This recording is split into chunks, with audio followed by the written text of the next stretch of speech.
A firearm and a motor car were seized sometime after 2 this afternoon when the police challenged men they suspect were involved in criminal activities. The incident happened at Mystic Plaza on Hagley Park Road in St. Andrew. The police say they were alerted after the men, who were in a blue Honda Stream motor vehicle, began acting suspiciously. On their arrival on the scene, they approached the vehicle and immediately 3 men sprang from the vehicle and engaged the police in a shooting incident.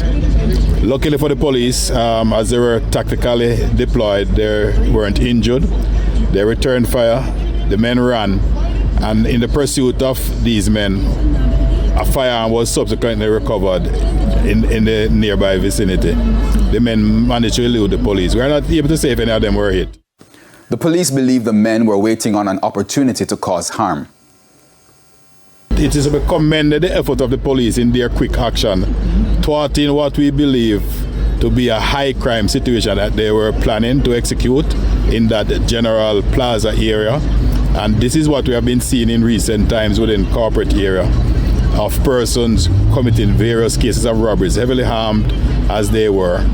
And we have been trying to mitigate this with our various patrols and focus attention around particular areas.